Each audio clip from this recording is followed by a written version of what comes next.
Okay, Mr. Noto. Nope, nothing, thank you. So the MREMs we talked about, that was the one thing. Okay, Mr. Nardi.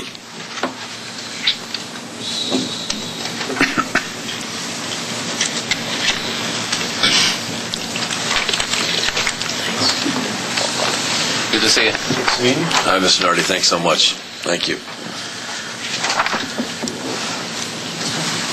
Thank you, Tom.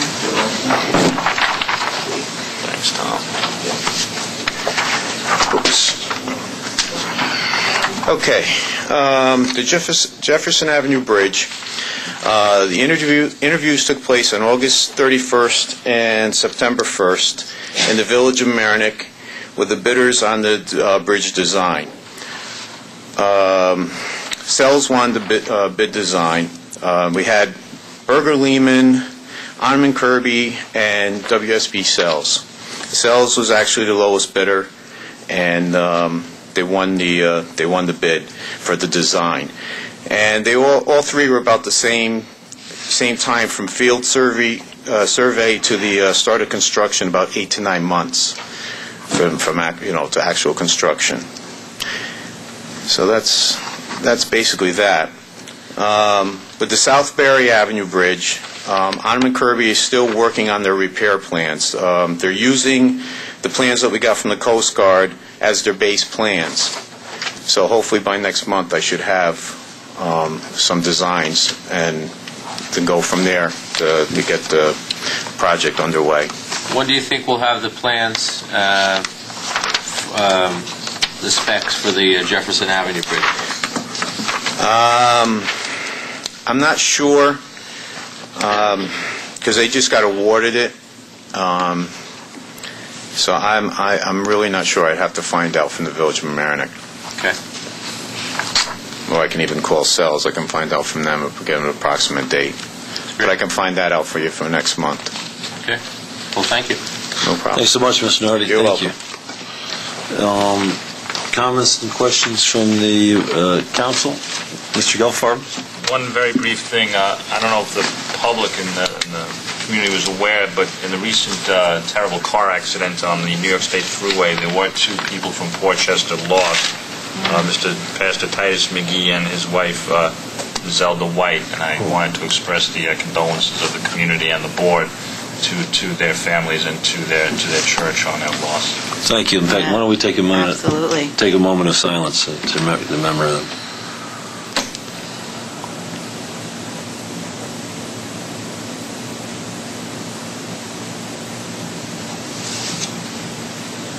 Thank you.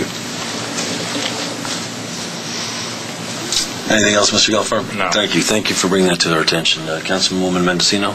I have 3 things. Please. First, I wanted to make a suggestion. I don't know the current hours that our park staff is working, but it seems that with the change in time and the shortened days and the darkness, that I believe they come in at 7 now. Is that correct still? 6:30. 6:30. So I think that maybe could we adjust their hours and make it so, because at 6:30 it's pitch black in the park, what can they really do? And they really can't use any machinery till 8 o'clock, so I don't know if you'd want to consider like summer hours as opposed to winter hours, just to get a little bit more benefit That's a great to idea. the town. Sounds like a very good idea. Yep, good. My other question was, a couple of people had made mention of the fact that, we put a lot of time and effort into redecorating the mansion with the wallpaper and the painting, and it's getting ruined, and that's upsetting that we're not keeping, not us personally, but whoever is in staff there to watch the parties is not keeping an eye on that, so I hope that could be monitored a little better in the future. In fact, please. actually, can I just follow up on that? Sure. Well, that's another excellent suggestion. And could we please bring that to the attention of staff, Mr. Nowotnik? It has been brought to the attention of staff already, and we are going to go ahead with the repairs. We have withheld deposit money from some party-goers, and that's one of the reasons why in the policy I just handed out, we're trying to increase the deposit so that the penalty for doing this kind of thing is a little bit more onerous. Okay, but good. Absolutely, we will Thank you. enforce that continually. just along those lines, before I forget, if you don't mind, Councilwoman Mendocino,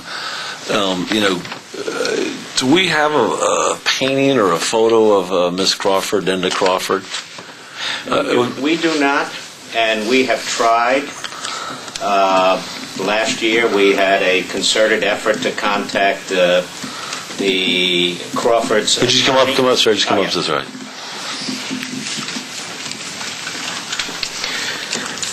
Last year, we worked with the Friends of Crawford Park to try and do this, because one of the things we don't have is we don't have enough mementos there. Right. The Friends of Crawford Park, if you'll remember, we partnered to put a plaque down at the park entrance. There's a beautiful bronze plaque there. It's gorgeous, and frankly, it should have been done many, many years ago.